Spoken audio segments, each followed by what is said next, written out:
Na barabara kabisa mtazamaji, ikiwa leo ni siku ya kwanza ambapo tunatarajia kuwekwa ama kuondolewa kwa yale makataa ama kwa yale masharti ya kafyu kuanzia saa 3 ambao alikuwa anaisha hadi saa 11 asubuhi, basi Rais Uhuru Kenyatta alitangaza hapo jana kwamba kafyu itakuwa inaanza saa 5 usiku hadi asubuhi, na tutakuwa tunatarajia kuona vile ambavyo Wakenya watakuwa wanachukulia swala hili, lakini hapo mengine mengi ndani ya Switch Adhuhuri ambao tumekuandalia.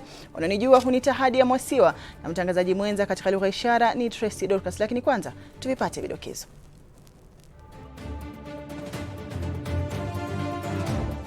Baraza la viongozi wa kidini latangaza masharti mapya ya ufunguzi wa maabada. Viongozi watakwa kusitisha mikusanyiko ya kisiasa ili kuzuia kuenea kwa virusi vya korona. Na je, ni upi mwelekeo wa ufunguzi wa shule kufuatia hotuba ya Rais Uhuru Kenyatta? Na basi moja kwa moja, jopo la maalum la viongozi wa kidini lililochaguliwa kukabiliana na COVID-19 limekutana leo kwa minajili ya kufafanua masharti mapya ya awamu ya pili ya ufunguzi wa maabada. Haya yanajiri siku moja baada ya Rais Uhuru Kenyatta kuongeza idadi ya watu ama waumini wanaopaswa kuhudhuria mazishi na vile maabada. Mwanahabari wetu Kennedy Kimani ana taarifa zaidi. Ibada sasa zitafanywa kwa saa 2 na idadi ya watakaohudhuria itategemea uzingatifu wa sharti la umbali wa mita 1.5 baina ya waumini. That in line with the recommendations of the Interfaith Council, the permitted maximum size of religious gatherings is increased to 1/3 of its normal sitting capacity, but with strict adherence to all applicable guidelines and protocols issued by the Ministry of Health. Wakiongozwa na Askofu Mkuu Anthony Muheria, baraza hilo linasema ni wajibu wa wakuu wa makanisa husika kuhakikisha masharti hayo yanazingatiwa na waumini. We will now welcome the elderly over 65 years and the young ones under 6 years to the worship. However, the vulnerable and the sick will continue worshiping at home to avoid contagion. We will also allow group meetings and special services for youth and special groups, provided they follow the other criteria of social spacing and duration. Muheria hata hivyo amewarai wanasiasa kuasi mikusanyiko ya kisiasa ili kudhibiti ugonjwa wa COVID-19. That we should not gamble with the lives of Kenyans. Please, we ask you in this COVID time, please postpone your political public gatherings that put our people at risk because they gather without masks and without social distancing. We need you to give us an example of compliance beyond wearing masks. Consider putting all your political gatherings on hold until we are fully out of the woods in this corona pandemic. Awamu hiyo ya pili itaanza rasmi tarehe 2 mwezi wa Oktoba. Kennedy Kimani, Switch TV. Na mtazamaji, labda nikuulize, kutokana na hotuba ya Rais hapo jana, kuongezwa kwa masaa ya kafyu kunasaidia katika kuboresha uchumi ama kuinua uchumi wa taifa? Kuongezwa kwa masaa ya kafyu kunasaidia katika kuboresha uchumi wa taifa? Niambia ndani ya 111 444 111 na mimi nitakuwa nasoma jumbe zako kadri zinavyotiririka. Tukusonga mbele ni kwamba hakutakuwepo na mahindi ya kuletwa kutoka mataifa ya nje sasa kufuatia agizo lake Rais Uhuru Kenyatta lililotolewa hapo jana katika hotuba yake alipokuwa akihutubia taifa kuboresha sekta ya ukulima na usalama wa chakula, huku bodi ya uhifadhi wa nafaka nchini NCPB ikiwekwa hadi Ijumaa kulipa madeni ya wakulima wote wanaofanya kazi na kutazama mtazamaji. We're glad to note that various mitigation measures that were undertaken by all relevant stakeholders, and therefore availability, access and affordability was attained to ensure that our farmers are able to dry and sell their maize with minimal post-harvest losses.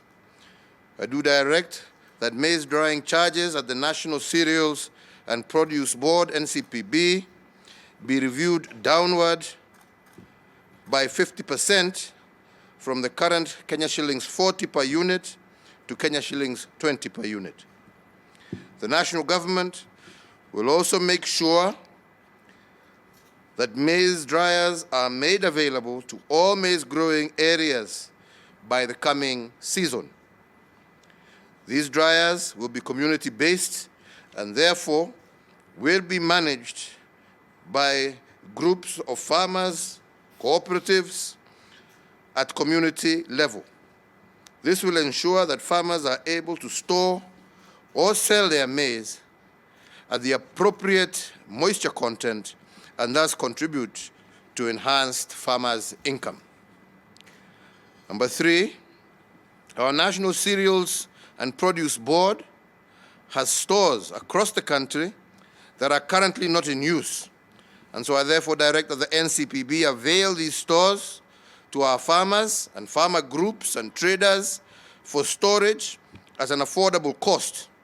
NCPB will therefore be required to review the current storage charges from the current Kenya shillings 10 per bag per month to Kenya shillings 3 per bag per month.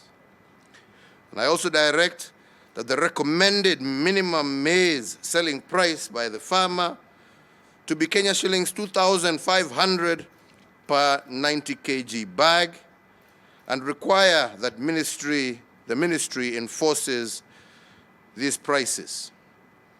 The above interventions will therefore mean that the country will have sufficient maize, and therefore there will be no maize imports from outside COMESA and the East African Community region, and the millers are therefore directed to ensure that they prioritize mapping and mopping up of all the maize that is available locally.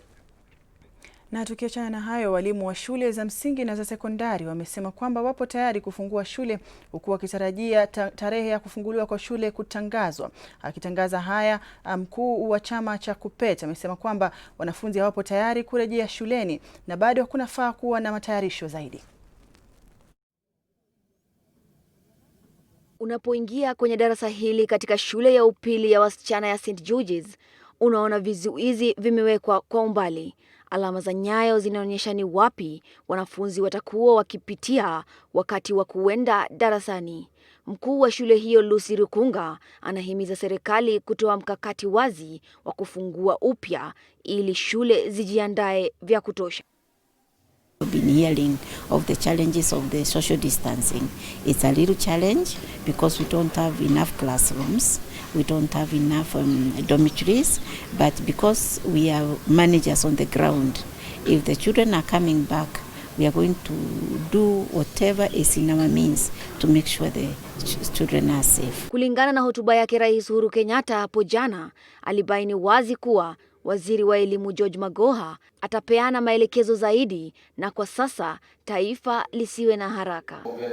I call upon the Cabinet Secretary for Education, once we have agreed on the how, he will thereafter immediately issue a calendar for the resumption of the 2020 academic year, if it is to be, or if it is going to be 2021. Shule nyingi za kibinafsi zimekuwa na madarasa yao mtandaoni kwa miezi kadhaa sasa, na hii inabaini wazi kuwa baadhi ya wanafunzi ambao wamefaidika na wanazidi kujiandaa vya kutosha kimasomo. Well, the only challenge we have in school, and maybe our school as well, is social distancing. Yeah, the social distancing is a challenge because we still have the same number of rooms. And maybe what I can suggest, if the children are coming back, probably they will come back in shifts so that we have a group that we are able to handle, keeping the distance. Aidha, katika shule ya St. Mary's, mipango mwafaka imewekwa ya kuanza tena. Bomba la kunawa mkono limejengwa ili kukabiliana na janga la corona. Amina Hussein, Switch, Adhuhuri. Na mtazamaji, nilikuwa nimekuuliza, je, unadhani kusongeshwa mbele kwa masaa ya kafyu kunasaidia katika kuinua uchumi wa taifa? Mtazamaji, kusongeshwa mbele kwa masaa ya kafyu kunasaidia kuinua uchumi wa taifa. Sema nami ndani ya 111444111 kupitia ujumbe mfupi. Na mwakilishi wa kina mama kwenye bunge la kaunti ya Nyamira, Jerusha Momanyi, amepuuzilia mbali utafiti wa shirika la Infotrak unaomworodhesha kati ya 10 wa mwisho kwenye orodha ya wakilishi wa kina mama kwenye bunge za kaunti na utendakazi wao. Mwakilishi huyo wa kina mama pia ameonekana kuunga mkono ushauri wake wa Jaji Mkuu David Maraga kwa Rais Uhuru Kenyatta kuhusu kuvunjwa kwa bunge kwa kutofuatilia sheria ya wakilishaji wa jinsia ya thuluthi mbili tangu kupitishwa kwa katiba miaka 10 iliyopita.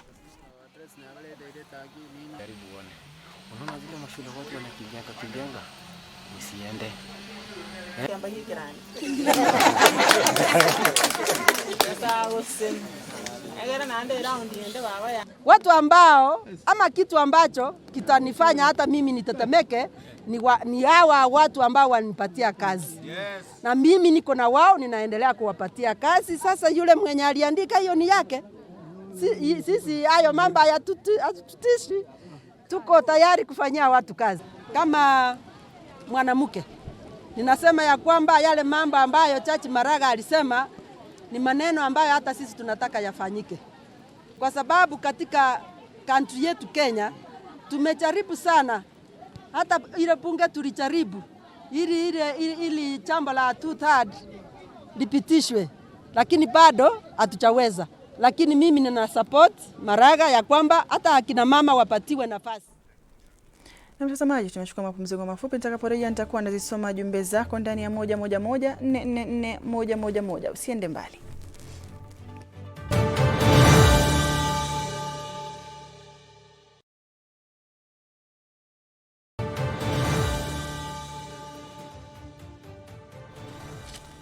Na mtazamaji, karibu tena ndani ya Switch Adhuhuri, na nilikuwa nimekuuliza, je, unadhani kusongeshwa mbele kwa masaa ya kafyu kunasaidia katika kuinua uchumi? Na ndani ya 111444111 anasema yuko ndani ya Switch Adhuhuri ni Faraja, anatazama akiwa na watoto wake Machakos. Mwingine anasema anaitwa Kalu kutoka Kinana, anasema yeye ni mwanafunzi na anafanya kazi ya bodaboda. Sasa amefanya vizuri rais kuondoa muda ama kuongeza muda wa kafyu kwa sababu itampatia nafasi ya kuingiza pesa kiasi na kujikimu kimaisha. Asante sana.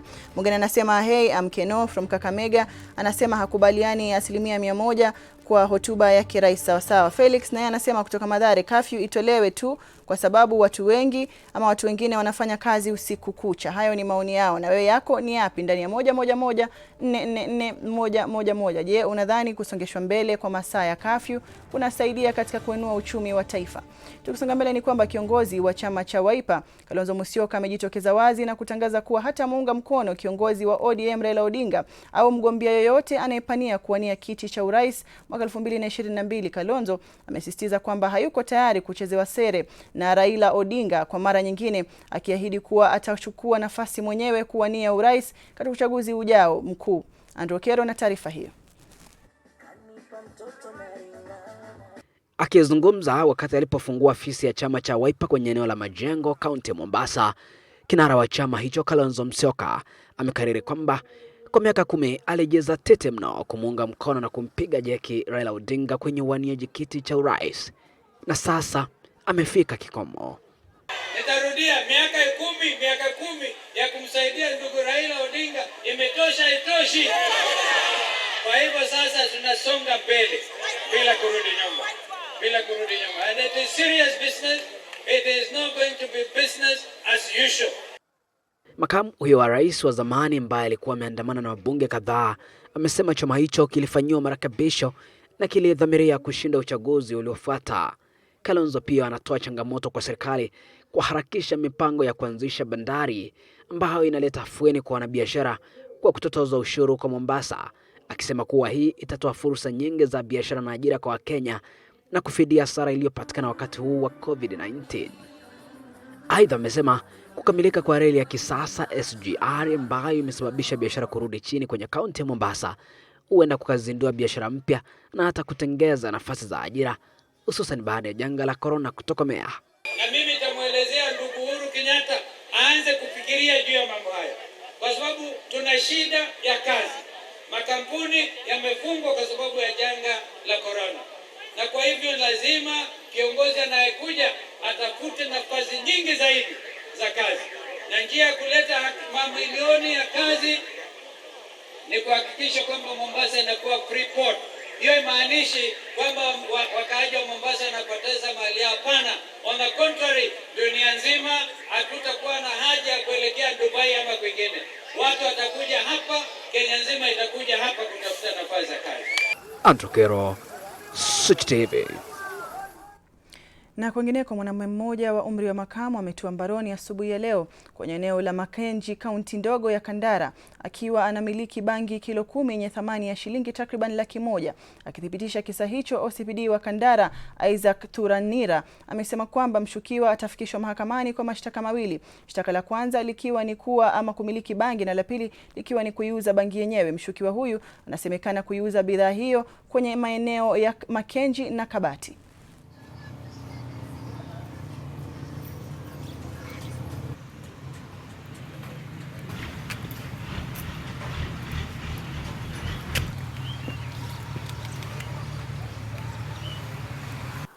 Tulienda area Mackenzie tukapata drug peddler kwa majina Wainaina ambaye amekuwa akisupply area Kabati na Mackenzie, na tumeweza kumpata na bangi kilo 15 ambaye dhamana yake inakuwa estimated kuwa zaidi ya shilingi 1,100.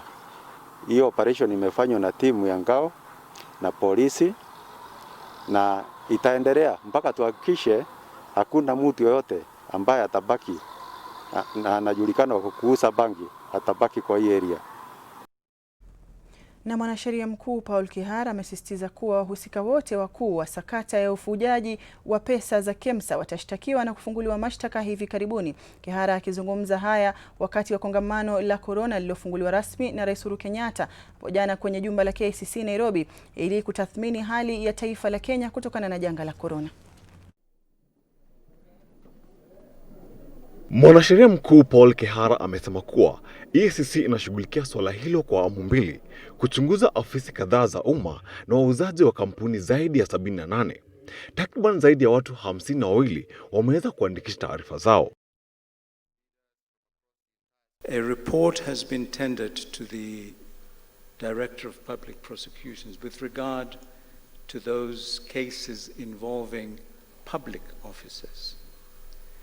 And the DPP is currently reviewing that material and will at some stage in the very near future decide on whether or not prosecutions will proceed.